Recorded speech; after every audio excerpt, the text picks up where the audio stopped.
anak-anak kelas 2B, berjumpa kembali dengan Bu Guru Yuni. Bagaimana kabar anak-anak di rumah? Semoga selalu dalam keadaan sehat ya. Nah, hari ini kita akan belajar muatan SPDP, yaitu tentang jenis-jenis bahan alam untuk membuat sebuah karya hiasan. Nah, Ibu Guru akan memberikan sebuah proyek kepada anak-anak untuk dikerjakan di rumah. Nah, pertama, anak-anak harus tonton dulu video penjelasan dari Bu Guru berikut ini ya. Nah, anak-anak, sebelumnya Ibu Guru sudah menyebutkan tentang jenis-jenis bahan alam untuk membuat hiasan. Nah, anak-anak tahu nggak apa itu bahan alam? Bahan alam merupakan semua bahan yang terdapat di lingkungan sekitar kita ya.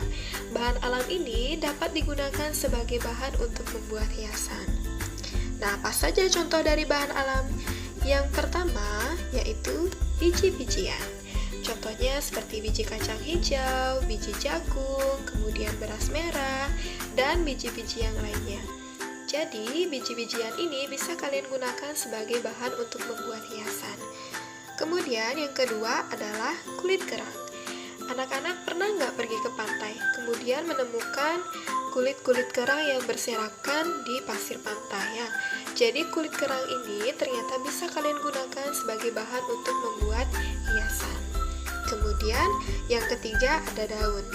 Nah, di sekitar rumah kalian, Ibu Guru yakin pasti banyak sekali ada jenis-jenis daunnya. Daun, ranting-ranting, ataupun kelopak bunga ternyata juga bisa digunakan sebagai bahan untuk membuat hiasan. Nah, contoh bahan alam yang keempat yaitu cangkang telur. Nah, banyak sekali orang yang menganggap bahwa cangkang telur ini tidak ada gunanya ya, jadi dipandang sebelah mata. Nah, ternyata cangkang telur ini bisa digunakan sebagai salah satu bahan untuk membuat hiasan ya. Jadi inilah contoh-contoh dari bahan alam yang bisa anak-anak gunakan sebagai hiasan. Nah, hiasan apa? Hiasan yang dapat dibuat biasanya dalam bentuk kolase ataupun mosaik. Apakah anak-anak pernah mendengar kata kolase atau mosaik? Nah, apakah kolase atau mosaik ini sama, Bu Guru? Nah, ternyata kolase atau mosaik ini berbeda ya anak-anak. Ayo kita cari tahu perbedaannya. Kolase dibuat dengan cara menempelkan bahan alam pada permukaan gambar. Kolase dapat dibuat dengan berbagai bahan alam ya. Contohnya seperti daun, kelopak bunga, ataupun ranting-ranting. Nah, bahan alam yang kalian gunakan ini kalian tempel, kemudian dipadukan hingga membentuk seperti objek gambar. Nah, ini Ibu Guru sudah mempunyai contoh-contoh dari kolase. Nah, ini adalah kolase yang temanya hewan ya. Ada ikan, ada tikus, kura-kura, sapi, dan lain-lain. Jadi ini menggunakan bahan alam dengan menggunakan daun dan ranting ya. Gimana? Bagus nggak? Bagus-bagus sekali ya bentuk-bentuk kolasenya. Kemudian selanjutnya kita bahas tentang mosaik. Nah, mosaik ini dibuat dengan cara menempelkan kepingan-kepingan bahan alam pada bidang datar. Anak, inilah contoh dari mosaik ya. Jadi mosaik ini juga bertema hewan. Ada bentuknya seperti kupu-kupu, burung, kemudian ada kura-kura, ada ikan ya. Jadi mosaik ini menggunakan bahan alam berupa biji-bijian dan juga menggunakan cangkang telur ya, seperti mosaik yang berbentuk apel ini. Kemudian ada mosaik yang Doraemon dan ikan ini menggunakan kepingan-kepingan dari kertas warna-warni ya. Jadi anak-anak bisa membuat mosaik ataupun kolase ini sekreatif kalian ya.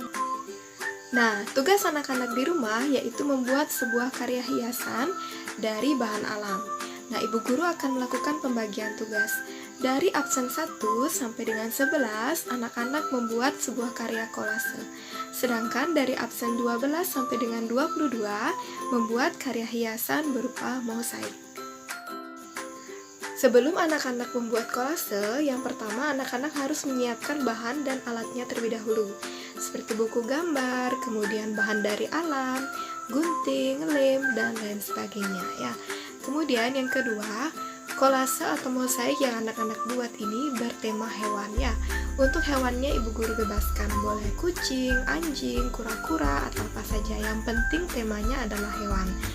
Kemudian yang ketiga, anak-anak yang mendapatkan tugas membuat mosaik harus membuat sketsa gambarnya terlebih dahulu ya. Kemudian baru anak-anak tempelkan dengan menggunakan biji-bijian. Dan Jangan lupa untuk menulis identitas diri pada tugas kalian dan buatlah dokumentasi saat kalian membuat tugas tersebut. Anak-anak, tugas membuat kolase atau mozaik ini Ibu Guru berikan batas waktu pengumpulan sampai hari Jumat tanggal 14 Agustus 2020. Nah, buatlah kolase atau mozaik ini sekreatif mungkin, sebagus mungkin supaya mendapatkan nilai yang terbaik. Nah, kerjakanlah dengan semangat dan sampai jumpa di pertemuan berikutnya. Bye!